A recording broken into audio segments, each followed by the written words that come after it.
ఎందుకు మీరు రాతాంతం చేస్తా ఉన్నారు? మీరు ఎందుకు రాతాంతం చేస్తా ఉన్నారని చెప్పి మేము అడుగుతా ఉన్నాం. రాసిస్తారా మీరు? తెలంగాణ ప్రజలను తాకట్టు పెట్టారా?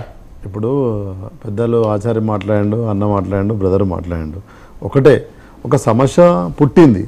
ఆ పుట్టడానికి గల కారణం ఎవరు? ఆ రోజు ఒకటే ఈరోజు మంత్రి గారు, మాజీ మంత్రి గారు హరీష్ రావు గారు స్పష్టంగా చెప్పడం జరిగింది. ఏమని? అపెక్స్ మీటింగ్లో మేము విత్ జగన్ కేసీఆర్ అపోజ్ చేసి రావడం జరిగింది స్పష్టంగా విత్ మినిట్స్. ఏదో మా మినిట్స్ కాదు, అది మా పార్టీ మినిట్స్ కాదు, కేంద్ర ప్రభుత్వం మినిట్స్లో రాసి ఉందని వాళ్ళకు కూడా ఆర్టీఐ కొడితే మినిట్స్ బయటకు వస్తాయి. రెండో విషయం, ఇప్పుడు బిల్లు తయారు చేసేటప్పుడు ఎవరు తయారు చేసినారు? వాళ్ళే చెప్పుకున్నారు, జయరాం రమేష్ తయారు చేసిందని. ఆ జయరాం రమేషే కేఆర్ఎంబి పెట్టింది కూడా ఆయనే కదా స్పష్టంగా. ఆ రోజు బీజేపీ పార్టీ కూడా ఉంది కదా అక్కడ స్పష్టంగా. ఇప్పుడు బీజేపీ పార్టీ తెలంగాణ బిల్లు వచ్చినప్పుడు మా చిన్నమ్మ పాత్ర మా పాత్ర ఉందని మేము ఒప్పుకున్నాం అందరం.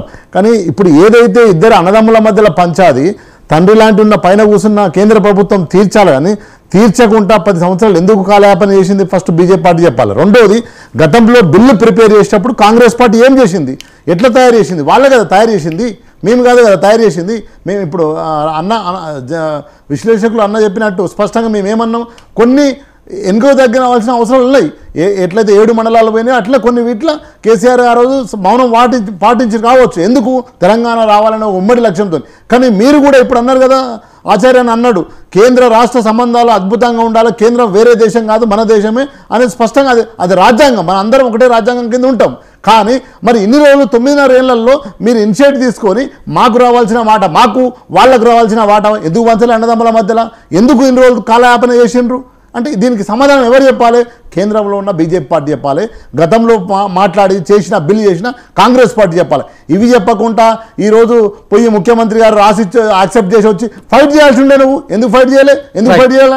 ఎందుకు ఫైట్ చేయకుండా పోయినావు? అందుగురించే ఈరోజు హరీష్ రావు గారు ఏం చెప్పారు? రేపు అసెంబ్లీలో మీరు ప్రిపేర్ అయ్యి రండి, ఒక నిమిషం అన్న, మీరు ప్రిపేర్ అండి, మాకు మైక్ ఇవ్వండి, మైక్ కట్ మినిట్స్ తోనే మేము వస్తాను చెప్పి లాస్ట్ టైం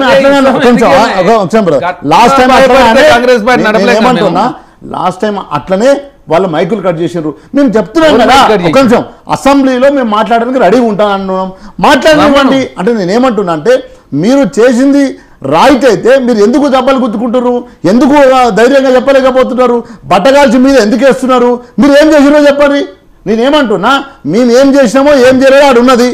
బీజేపీ ప్రభుత్వం, గత కాంగ్రెస్ ప్రభుత్వం, ఇప్పుడున్న కాంగ్రెస్ ప్రభుత్వం, ఈ మూడు ఏం చేసినా చెప్పాలి.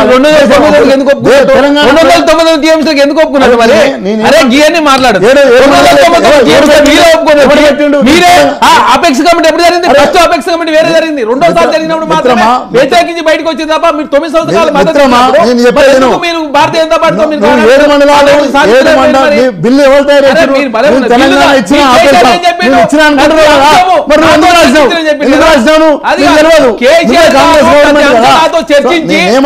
కేంద్ర ప్రభుత్వము ఆనాడు నాతో చర్చించి బిల్లు తయారు చేసి చెప్పిన కేసీఆర్ గారికి మరి ఆనాడు తెలియదా? 7 మండలాలు కాంగ్రెస్ పార్టీ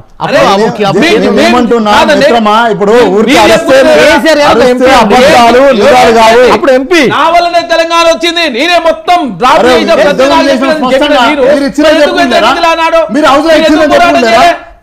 చెప్పండి. మరి మీరు పోరాటం చేయకుండా జగన్మోహన్ రెడ్డి గారికి తాకట్టు పెట్టి అదే తెలుగు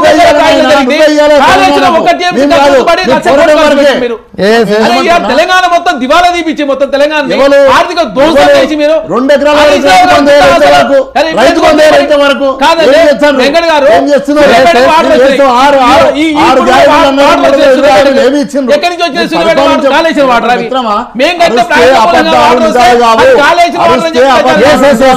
నేను చెప్తున్నా, హరీష్ రావు గారు స్పష్టంగా చెప్పిండు. ఏమని చెప్పిండు?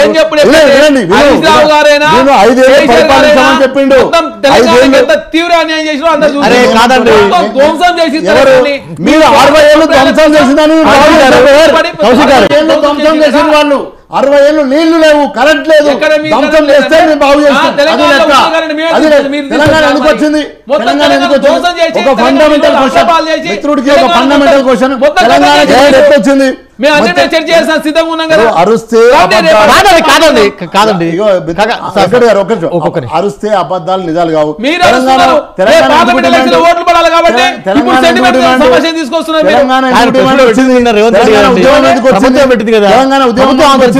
ఎవరు మాట్లాడుతున్నారు?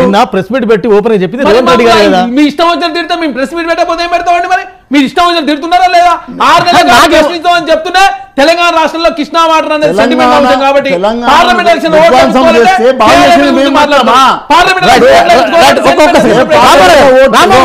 పార్లమెంట్ లో ఓట్లు ఎవరికి వేయాలో ఎవరికి ఒక నిమిషం ఓట్లు ఎవరికి వేయాలో ఎవరికి వేయొద్దని తెలంగాణ ప్రజలకు తెలుసు.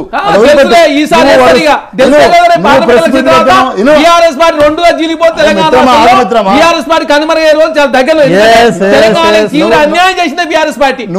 బీఆర్ఎస్ పార్టీ అన్యాయం చేసి కలకుండ కవిత గారు పూలే విగ్రహం గారి గురించి మాట్లాడతారు.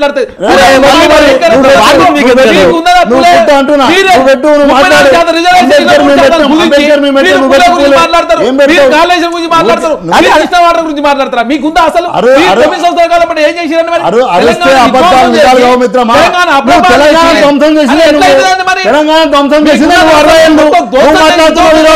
కాంగ్రెస్ 60 ఏళ్ళు ఆగం చేస్తే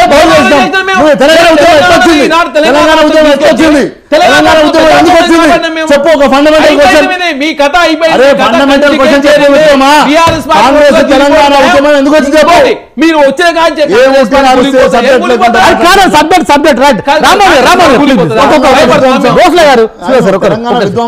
తెలంగాణ ఉద్యమం ఎందుకు వచ్చింది? సబ్జెక్ట్ డిస్కస్ చేద్దాం.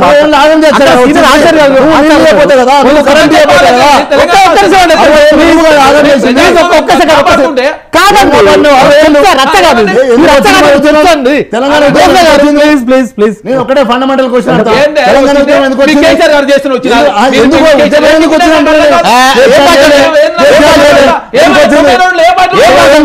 పెద్ద చేసిన చేస్తాం 92 కేసీఆర్ గురించి పెద్ద తెలంగాణ ఉద్యమం ఉత్తరించి చెప్తే నమ్ముతారా? నాకు అర్థం కాదు. మీరు 10 సంవత్సరాల నుండి మీరు ఏం చేసి చెప్పాలంటే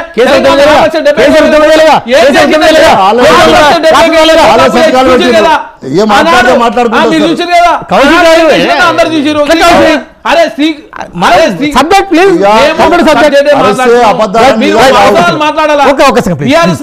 అబద్ధాలు ప్రచారం చేసి కాంగ్రెస్ లో రామ్మోహన్ గారు నిన్న రేవంత్ రెడ్డి గారి ప్రెస్ కాన్ఫరెన్స్ రేవంత్ రెడ్డి గారు ఉత్తమ్ రెడ్డి తర్వాత తన మంత్రివర్గ సహచరులంతా నిన్న ఒక గంటన్నర పాటు ప్రెస్ మీట్ పెట్టినారు. అదంతా చూస్తే నాకు ఏమనిపించింది అంటే అసలు తెలంగాణకు కేసీఆర్ ఇంత అన్యాయం చేశారా? అసలు ఉద్యమం చేసింది ఆయన. తెలంగాణ ఉద్యమంలో ఆయన ఉద్యమం చేసింది ఆయన చేశారు. ఆయన ఒక్కడే అనట్లేదు కానీ ఉద్యమం చేసింది ఆయన. కాంగ్రెస్ చేసింది.